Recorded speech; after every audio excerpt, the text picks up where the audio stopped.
Hello everyone, hello hello hello. तो भाई कैसे हैं आप सभी लोग।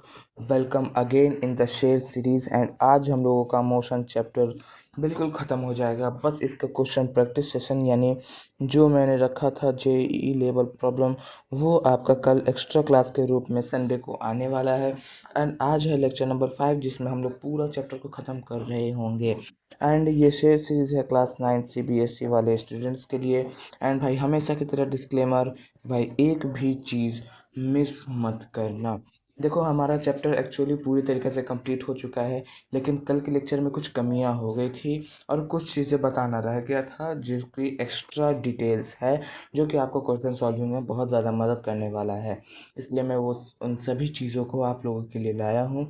एंड कल के लेक्चर यानी जेई लेवल प्रॉब्लम्स में भी एक फार्मूला आपको मिलने वाला है, जो कि बहुत ज़्यादा इंपॉर्टेंट है आपका question solving and the exam format. क्योंकि बहुत सारे एग्ज़ाम्स में मीटर पर सेकंड को किलोमीटर पर आवर के अंदर लिखना होता है, किलोमीटर पर आवर को मीटर पर सेकंड के अंदर चेंज करके उसको लिखना होता है। तो ये चीज़ आपको कल के लेक्चर में मिलने वाला है।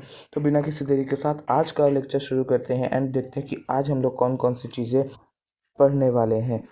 ओके, तो सबसे पहले हम लोग यहाँ पे लिख लेते हैं recap recap recap of the previous lecture recap of the previous previous lecture, यानी पिछले क्लास में हम लोगों ने क्या क्या पढ़ा था वो सभी चीज़ें यहाँ पर एक एक करके लाइन वाइज देख लेते हैं। सबसे पहले हम लोगों ने कल बात करी थी वीटी ग्राफ की। फिर हम लोगों ने बात करा था three equations of motion, three equation of motion. देखो और भी ये हम लोगों ने कुछ कुछ टॉपिक्स कवर करी थी जो कि उतना इम्पोर्टेंट नहीं था जितना कि ये है। वीटी ग्राफ में भी हम लोगों ने पढ़ा था कि इससे हम लोग क्या क्या निकाल सकते हैं। इसमें कमी आ गई थी कि मैंने ये बोला था कल के वीडियो में कि वीटी ग्राफ का जो एरिया होता है वो एक्सेलरेशन दिखाता है, लेकिन वीटी ग्राफ का जो एरिया है वो एक्चुअली डिस्टेंस दिखाता है। एंड वीटी ग्राफ से हम लोग सिर्फ ग्राफ के मदद से ही हम लोग एक्सेलरेशन इजीली निकाल सकते हैं विद द प्रीवियस फार्मूला जो हम लोगों ने पिछले कुछ लेक्चर्स में देख लिया है और समझ लिया है।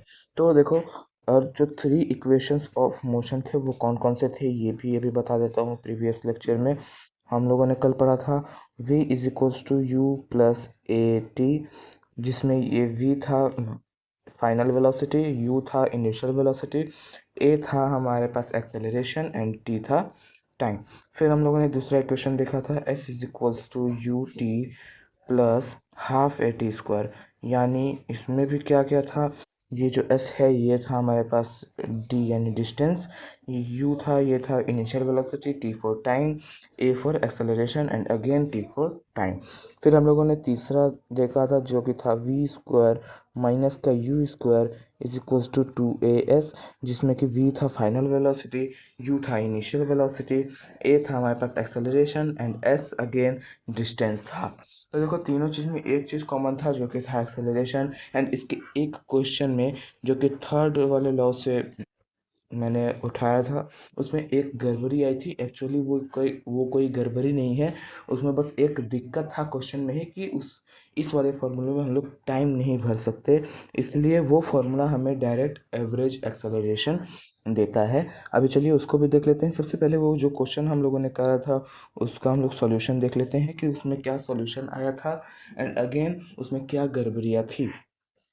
देखो हम लोग इस तरीके से एक ग्राफ बनाए थे। सबसे पहले एक लाइन खींचे थे जिसमें हम लोग ट्रैवल कर रहे हैं। तो जो हमारा u था यानी इनिशियल वेलोसिटी था वो था हमारे पास 2 मीटर पर सेकेंड, एंड जो हमारे पास v था यानी फाइनल वेलोसिटी वो था हमारे पास 22 मीटर पर सेकेंड, एंड जो हमारे पास डिस्टेंस था वो डिस्टेंस था हमारे पास 30 मीटर। तो हमें पता करना था एक्सेलरेशन। तो हम लोगों ने इस फॉर्मूले के अंदर अपना क्वेश्चन को फिल कर लेते हैं। जो फार्मूला है वी स्क्वायर माइनस का यू स्क्वायर बराबर का 2as। वी स्क्वायर की जगह पे हो जाएगा 22 का स्क्वायर, फिर माइनस का 2 का स्क्वायर यू की जगह पे, फिर 2as, 2a का a ही रहेगा लेकिन s की जगह पे हमारे पास 30 गिवन है।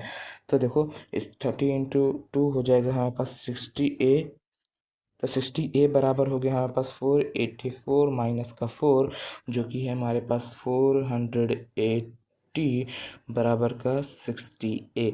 तो हमारे पास जो a है वो आ गया था 480 अपॉन में 60, 0 से ये 0 चला जाएगा, 6 से ये चला जाएगा 8 टाइम्स, यानी हमारे पास एक्सेलरेशन आया था 8 मीटर पर सेकेंड स्क्वायर। लेकिन हमारे पिछले कुछ फॉर्मूले की मदद से हम लोगों ने ये पता करा था कि एक्सेलरेशन हमारे पास आया था, एक्सेलरेशन शुड बी 2 मीटर पर सेकेंड स्क्वायर। तो देखो दोनों एक्सेलरेशन सही है, ये पिछले वाले फॉर्मूले की मदद से आया था और नए वाले फॉर्मूले से 8 मीटर पर सेकेंड स्क्वायर आया है। देखो हम लोगों ने इस फॉर्मूले में कोई भी टाइम का जिक्र नहीं किया था, लेकिन पिछले वाले में हम लोगों ने टाइम के बारे में बात करी थी कि टाइम कितने टाइम में वो फाइनल वेलोसिटी तक पहुंचा है इनिशियल से। लेकिन इस वाले फॉर्मूले में हम लोगों ने कहीं पे भी चर्चा नहीं की है कि हमें एक्सेलरेशन में कितना टाइम लगने वाला है। तो इसलिए जो हमारा एक्सेलरेशन आया है वो एवरेज एक्सेलरेशन आया है। किसी भी एक्सेलरेशन में कोई भी गड़बड़ियाँ नहीं है, बिल्कुल ही ईजी समझने वाली चीज़ है। ये हमारे पास एवरेज एक्सेलरेशन है, ना कि किसी भी टाइम का दिया हुआ।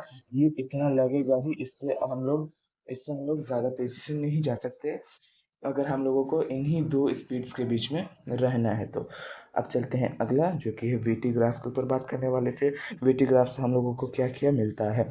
वीटी ग्राफ, वीटी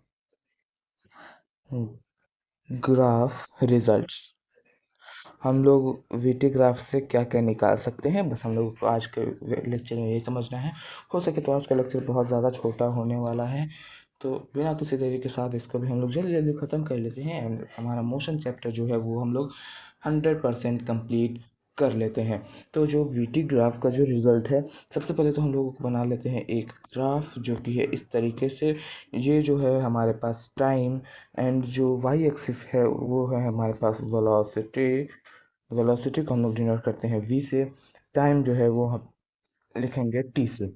तो देखो यहाँ पे हमारे पास अगर हमारा ग्राफ कुछ इस तरीके से गया है और देखो यहाँ जो ये वाला साइड है ना, यहाँ वाई एक्सिस पे वेलोसिटी हमारे पास है 4 एंड यहाँ पे हमारा जो टाइम है ये भी है 4 एंड यहाँ पे तो 0 होगा ही होगा। अब देखो देखो जब भी ऐसा ग्राफ दिया जाएगा ना तभी हम लोग कोई भी चीज़ निकाल सकते हैं, सिर्फ एक ग्राफ की मदद से, बिना किसी नंबर्स के मदद के हम लोग नहीं पता लगा सकते कि हमारा रिजल्ट क्या आने वाला है। देखो सबसे पहले हम लोग यहाँ से निकाल रहे होंगे acceleration, acceleration, acceleration, okay. Acceleration सबसे पहले निकाल लेते हैं।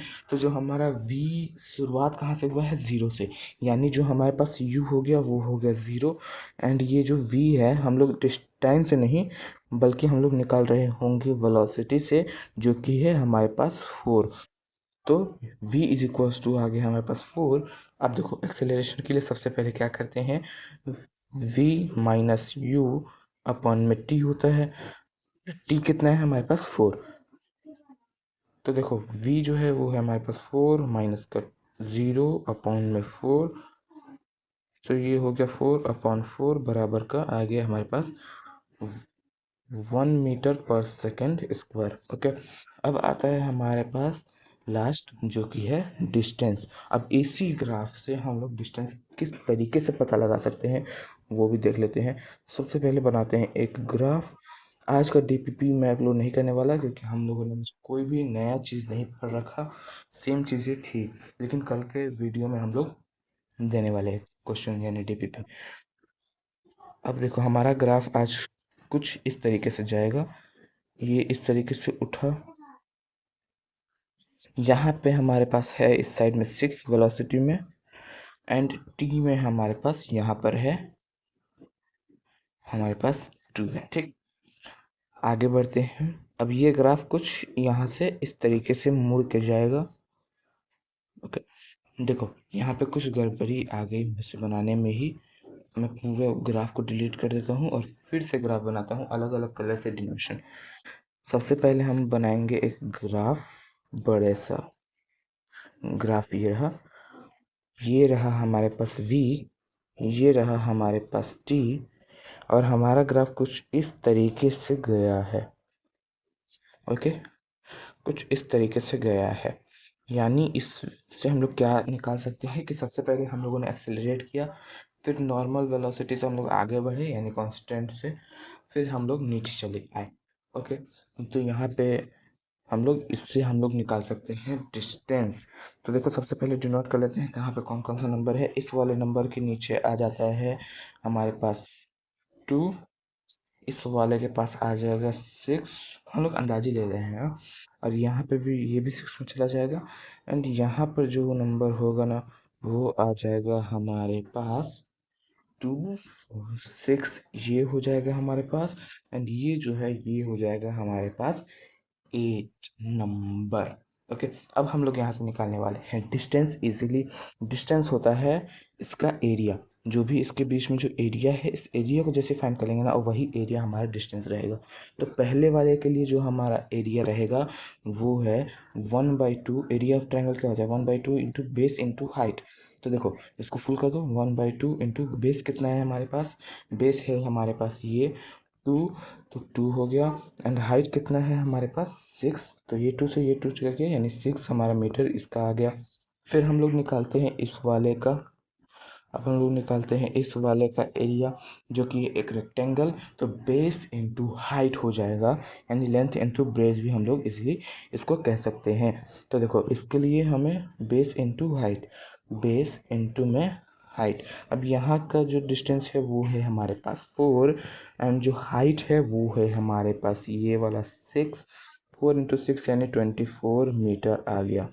अब है हमारे पास लास्ट ये वाला एरिया अब हम लोग निकाल लेते हैं, एंड जब हम लोग ये एरिया निकालेंगे तो ये एरिया आएगा 1/2 इंटू में बेस यानी 6 to 8 यानी 2 आ गया, एंड हाइट कितना है हमारे पास अगेन 6, 2 से 2 चला जाएगा 6 मीटर यहाँ पे भी आ गया। तो हमारा जो टोटल डिस्टेंस आया 6 + 24 यानी 30, 30 एंड 6 यानी टोटल डिस्टेंस जो हमारा इस फॉर्मूले से निकला है वो है टोटल डिस्टेंस 36 मीटर डिस्टेंस है। इस तरीके से हम लोग निकाल सकते हैं। तो आज का लेक्चर हम लोग यहीं पे ख़त्म करते हैं। बिल्कुल ही छोटा सा कॉम्पैक्ट वीडियो लाया था मैं आज। भाई अगर आपको ये वीडियो पसंद आया तो आप लोग प्लीज़ सब्सक्राइब करना ना भूलना भाई। आज कोई होमवर्क आप लोगों के लिए नहीं है, एंड इसको आप लोग आज पूरे जो आपको एनसीईआरटी वगैरह लगाना है वो लगा लीजिए, एंड कल मैं आप लोगों के लेके आऊँगा लेक्चर जिसमें हम लोग बात कर रहे होंगे जेईई लेवल प्रॉब्लम्स का। यानी कुछ धांसू से सवाल लेकर आऊँगा जो कि अच्छे से आप लोग सॉल्व करना। बिल्कुल ही जेईई लेवल में नहीं लेकर जाऊँगा, बिल्कुल ही मतलब कॉन्सेप्चुअल लेकर आऊँगा जिससे आप लोग अच्छे से सारे कॉन्सेप्ट समझ पाएँ। भाई thank you so much for the full watching video, and मिलते हैं अगेन नेक्स्ट क्लास में कल एक्स्ट्रा क्लास के अंदर। Bye bye.